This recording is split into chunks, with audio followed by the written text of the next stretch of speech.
Hello and welcome to Bedhead Books. Today we're going to be talking about How Music Works by David Byrne. So if you don't know, David Byrne is perhaps best known as the lead singer and lead songwriter for the Talking Heads, known for songs such as Psycho Killer, Once in a Lifetime. I would have first become aware of David Byrne through the vocals he did on a track called Lazy around 2001. But apart from that, I don't really have any deep sort of connection with David Byrne and his music. So I approached this book from the perspective of someone who wanted to read this book and check it out rather than read it because David Byrne wrote it. That's not a jab at anyone at all, you understand, and I do appreciate the fact that it is a book about music written by a music practitioner who is involved in it every single day of their life. But I just thought I would let you know where I stand there.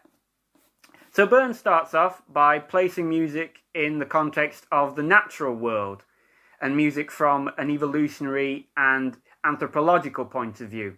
So birdsong, the sounds of the jungle and the rainforest. He also goes on to talk about music in different contexts and of how a different space, like a concert hall or a little bar somewhere, can make or break a particular genre of music because the way the sound bounces off the walls and reaches the ears of the general public. He kind of brings this back at the end of the book as well by talking about how music works in a scientific context, the sound and music of the cosmos and the universe. In between these two chapters, he does draw an awful lot on his own personal experience whilst talking about performance, collaboration, composition. And I do understand that because being that he is David Byrne, he's famous, he's successful, he will have had opportunities that a lot of us can only dream of. You know, I would love to go to Brazil or Cuba or Africa and get involved in their drumming workshops, but it's not an opportunity that would be open to me very often, whereas it would be to David Byrne. What this does, though, is that it creates an autobiographical tone that he takes for part of the book, which is a little bit jarring and a little bit inconsistent, for my liking at least. He talks about the role of technology in music, which I guess you have to. But he talks about it from a very historical point of view, so following it from analog technology through to digital. He also talks about business as well, and it kind of takes on a little bit of a sort of how-to guide sort of tone in the middle of the book there for that one chapter. He does have a chapter about a music scene, about how to make a music scene. So he draws on his experience with CBGB's, a venue that was famous for not only introducing Talking Heads, but also the Ramones, Blondie, several other punk acts, Patti Smith, from the 1970s.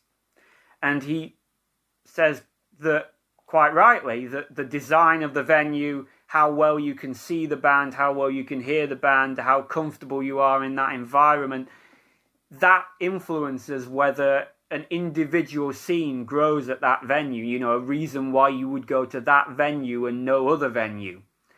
And that's something that a lot of bar owners and pub owners and venue owners really can and have taken for granted, you know, that music is kind of a little bit of an afterthought to them. It's just something that people can listen to while they're eating or drinking, but quite frequently they don't want to. The music is a bit of a disturbance, a bit of a distraction.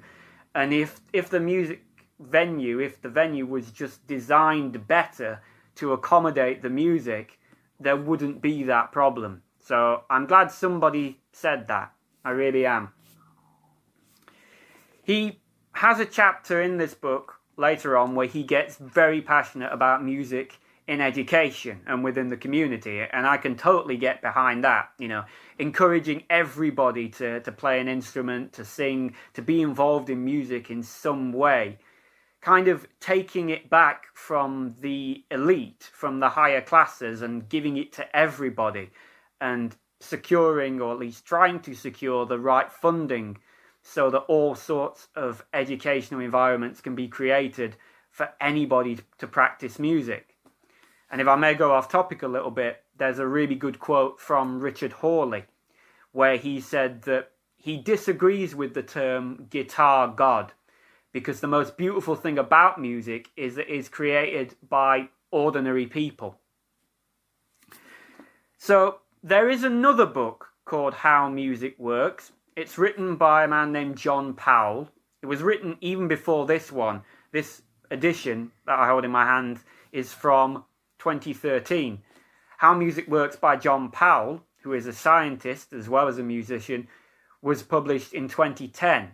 So I'd be very interested to see what his approach to the topic is and how it differs from Byrne's approach to the topic.